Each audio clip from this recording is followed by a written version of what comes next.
척추는 인체를 지탱하고 움직임을 가능하게 하는 중심 구조이지만 동시에 노화가 빠르게 진행되는 부위 중 하나다. 척추관 협착증은 신경이 지나가는 통로인 척추관이 좁아지면서 그 안에 있는 척수나 신경이 눌리게 되는 질환이다. 허리 통증부터 시작해 다리 저림, 근력 저하, 보행 장애로 이어지며 일상생활이 어렵게 된다. 척추관 협착증은 척추 내에서 신경이 지나가는 경로가 되는 통로에서 신경의 압박이 일어나고, 그럼으로 인해서 신경이 압박이 돼서 허리가 아프다든지, 아니면 다리가 땡기고 아프다든지, 걸을 수가 없다든지, 아니면 심하게는 마비나 배뇨 배변 장애까지 나타날 수 있는 다양한 신경 증상을 보이는 질환입니다. 대부분은 퇴행성 변화로 인해서 증상이 발생하게 되고, 최근에는 우리나라에서 노령 인구가 많아지면서 더 환자들이 늘어나고 있고, 지금 최근에는 노인들이 허리 수술을 하는 가장 흔한 원인이 척추관 협착증이 되겠습니다. 척추관 협착증은 흔한 질환이지만 방심해 치료 시기를 놓치면 하반신 마비까지 이어질 수 있다. 초기에 정확히 진단하면 생활습관 개선과 비수술적 치료만으로도 충분히 좋아질 수 있으니 몸의 신호에 귀를 기울이는 것이 중요하다. 오늘 TV 주치에서는 허리 통증의 주범, 척추관 협착증에 대해 자세히 알아본다. 척추관 협착증으로 병원을 찾는 환자 수가 해마다 증가하고 있다. 주로 60대 이상 고령층에서 많이 나타나는 노인성 질환 중 하나지만 최근엔 젊은 층에서의 발병도 늘고 있는데 평상시의 생활 습관과 밀접한 연관이 있다. 구부정한 자세로 스마트폰이나 컴퓨터를 장시간 사용하는 등 척추에 무리가 가는 행동으로 퇴행성 변화를 촉진시키기 때문이다. 네, 환자분 어떻게 오셨어요?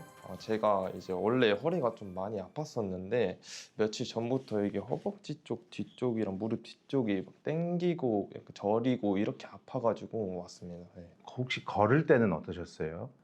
평소에 걸을 땐 좀 괜찮은데 요즘 들어서 좀 많이 쑤시고 아프니까 이제 걷다가 쉬고, 네, 그래서 네, 지금 너무 아픕니다. 다리가 아프고 할 때 혹시 다리에 힘이 빠지거나 그러진 않으시나요? 가끔 이제 힘이 빠져서 주저앉을 때가 있습니다. 네. 척추관 협착증은 다리가 무겁고 쑤시는 듯한 통증이 많으며 한쪽 또는 양쪽 다리에 힘이 빠지는 느낌이 동반되기도 한다. 특히 걷다가 통증이 심해져 잠시 쉬었다가 다시 걷는 간헐적 파행이 척추관 협착증의 대표적인 증상이다. 이 환자는 증상이 발현된 지 얼마 되지 않았고 증상의 정도도 그렇게 심하지는 않은 상태라서 일단은 MRI로 정확하게 신경의 압박이 어느 부위에서 얼마나 있는지 확인하는 게 먼저 필요하고, 그 다음에는 보존적으로 치료를 하는 게 중요합니다. 그래서 약물 치료라든지 이런 치료를 먼저 시도하고, 또 약물로는 증상이 잘 조절되지 않으면 신경차단술과 같은 시술로 치료를 해서 좀 더 수술을 좀 더 미루면서 치료를 해볼 수 있을 것 같습니다. 척추관 협착증이 의심되면 근력, 감각, 반사 등을 확인하는 신경학적 검사를 진행한다. 척추의 배열이나 디스크 간격, 척추뼈의 퇴행성 변화를 확인하기 위해 X선 검사를 진행할 수 있다. 추가적으로 CT 촬영을 통해 신경이 눌리는 정도나 디스크의 상태를 파악할 수 있으며 MRI 검사를 통해 신경 주변의 연부 조직까지 정밀하게 확인할 수 있다. 환자분 어떻게 오셨어요? 저 요새 허리에서부터 좀 엉덩이, 다리까지 좀 많이 아파가지고 도저히 참을 수가 없어가지고 그러면은 걷거나 움직이는 건 어떠세요? 걷는 게 5m, 10m만 걸어도 너무 힘들어가지고 계속 집에만 누워있게 되더라고요. 그렇게 많이 아프신데 혹시 다른 치료 받으신 적은 있으신가요? 다른 병원에서 너무 아파가지고 제가 약을 처방받아서 먹어봤는데 증상이 하나도 안 나가지고 이제 주사까지 맞았거든요. 근데 일시적일 뿐이더라고요.